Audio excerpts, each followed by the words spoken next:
Bermain kasut roda, papan selaju dan BMX yang pernah popular suatu ketika dahulu kini dilihat kembali aktif sejak kebelakangan ini termasuk di Labuan. Ramai yang menganggap sukan ini sukar kerana memerlukan stamina dan keseimbangan badan baik untuk mengawalnya. Namun, saya suka mengungkapkan peribahasa yang sesuai sebagai contoh. Kalau tidak dipecahkan ruyung, manakan dapat sagunya. Selagi ada usaha, pasti akan membuahkan hasil juga. Yang penting, jangan takut untuk mencoba. Tinjauan mendapati tempat riadah sekitar wilayah ini menjadi tumpuan untuk peminat sukan ini melakukan aktiviti riadah setiap hari pada waktu petang. Antara lokasi popular untuk pemain kasut roda atau lebih sinonim sebagai rollers adalah di Kompleks Sukan Laut Antarabangsa Labuan.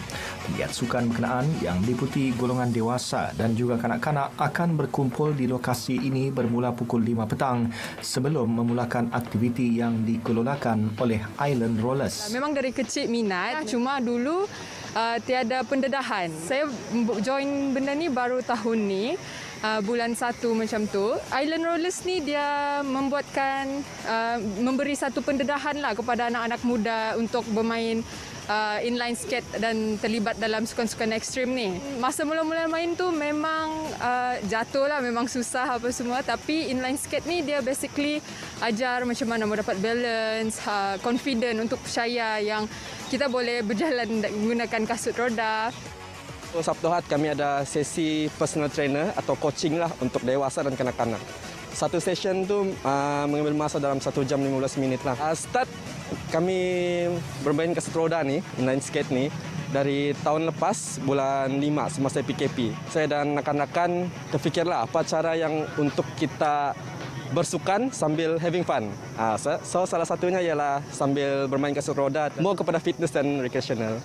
Pelbagai aksi yang ditampilkan oleh kumpulan ini seperti 180 fakie, slalom dan power stop. Sama seperti sukan-sukan lain, sudah pasti penggiat sukan ini juga memfokuskan untuk menempa nama ke peringkat lebih tinggi untuk menarik lebih ramai pengikutnya.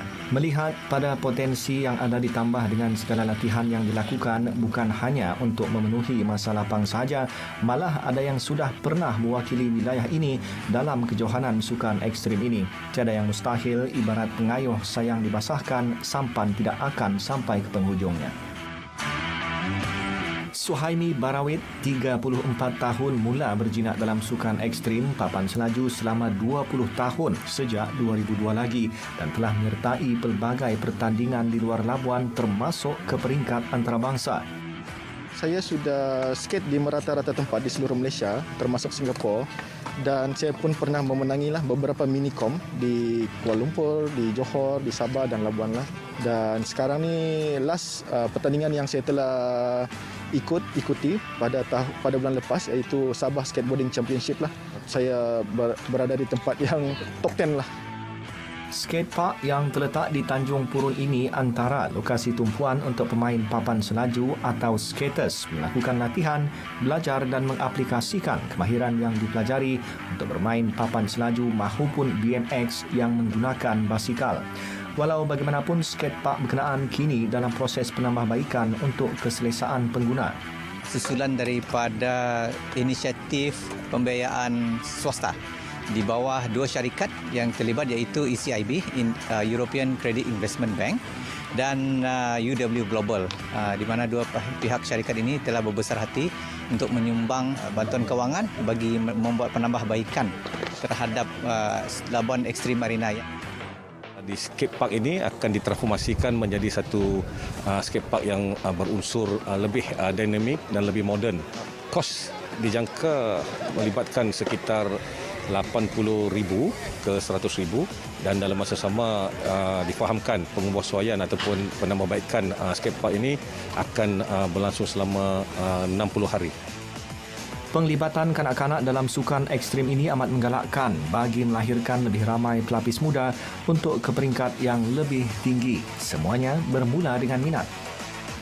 Sukan bukan hanya untuk tontonan dan hiburan, ia juga adalah ejen perpaduan dalam menyatukan masyarakat pelbagai kaum, bangsa dan agama tanpa melihat perbezaan warna kulit.